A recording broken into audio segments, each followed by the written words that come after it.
Operation सिंदूर के बाद जब से पाकिस्तान भारत के हाथों पिटा है, उसकी बेचैनी देखते ही बन रही है। इस ऑपरेशन के बाद से पाक की अमेरिका से दोस्ती में रोज नए नए मोड़ देखे जा रहे हैं। इसी बीच अमेरिका ने पाकिस्तानी सेना को यूज करने का काम शुरू कर दिया है और इसको लेकर मुनीर सरकार को ट्रंप का फरमान भी आ गया है। पाकिस्तान इस समय अमेरिका से दोस्ती और अपनी वैश्विक छवि को मजबूत करने में जुटा हुआ है। इस बीच अमेरिका लगातार पाकिस्तान पर दबाव डाल रहा है कि वो गाजा में शांति बल भेजे।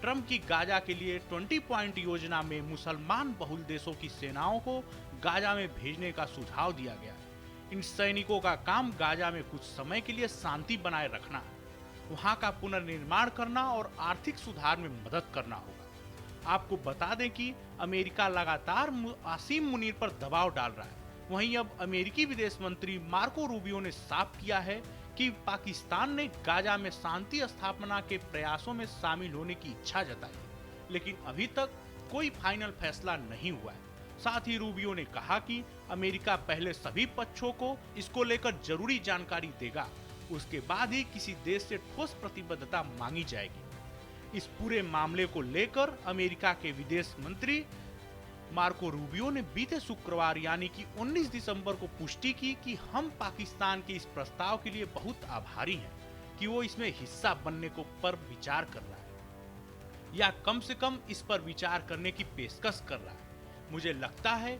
कि हमें किसी से ठोस प्रतिबद्धता मांगने से पहले उन्हें कुछ और जवाब देना चाहिए। रूबियो की ये टिप्पणी ऐसे समय आई है जब लगातार सामने आ रहा है कि वाशिंगटन पाकिस्तान पर सैनिक भेजने का दबाव बना रहा है। इस हफ्ते की शुरुआत में आई राइटर्स की रिपोर्ट में कहा गया था कि पाकिस्तान के सेना प्रमुख आसिम मुनीर अपनी बढ़ी हुई ताकत की पहली बड़ी परीक्षा का सामना कर रहे हैं, क्योंकि अमेरिका लगातार पाकिस्तान पर सैनिक भेजने का दबाव बना रहा है। वहीं दूसरी तरफ अगर पाकिस्तान सैनिक गाजा में भेजता है तो उसके अपने ही नागरिक उसके खिलाफ हो सकते हैं। इन सभी मामलों को लेकर पाकिस्तान की ओर से भी साफ किया गया है कि फिलहाल गाजा के लिए प्रस्तावित अंतर्राष्ट्रीय स्थिरीकरण बल में सैनिक भेजने पर कोई फाइनल निर्णय नहीं हुआ है। विदेश मंत्री इसाक डार ने पिछले महीने कहा था कि पाकिस्तान शांति मिशन में भूमिका निभाने पर विचार कर सकता है, लेकिन हमास को हथियार छोड़ने के लिए मजबूर करना हमारा काम नहीं है। एक प्रतिष्ठित पाकिस्तानी मीडिया के मुताबिक साप्ताहिक प्रेस ब्रीफिंग में पाकिस्तान के विदेश मंत्रालय के प्रवक्ता ताहिर हुसैन अंद्राबी ने कहा, आईएसएफ में पाकिस्तान की भागीदारी को लेकर फिलहाल बल में शामिल होने का कोई निर्णय नहीं लिया गया है। इसी बीच ये भी बात सामने आई है कि आसिम मुनीर आने वाले हफ्तों में वाशिंगटन जा सकते हैं। इन सब चीजों के बीच उनकी यात्रा अहम मानी जा रही है, जहां उनकी डोनाल्ड ट्रंप से संभावित मुलाकात हो सकती है। ये पिछले 6 महीनों में ट्रंप के साथ उनकी तीसरी मुलाकात होगी और बातचीत में गाजा स्थिरीकरण योजना शामिल होने की उम्मीद भी है।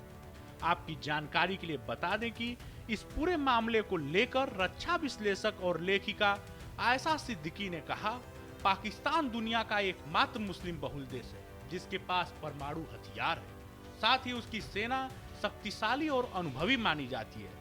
इसी सैन्य क्षमता की वजह से पाकिस्तान से योगदान की उम्मीद ज्यादा की जा रही है। उन्होंने कहा कि पाकिस्तान की सैन्य ताकत का मतलब है कि मुनीर पर अपनी क्षमता दिखाने का दबाव ज्यादा है। हालांकि इसको लेकर देश के अंदर सबसे बड़ा खतरा राजनीतिक अशांति का है।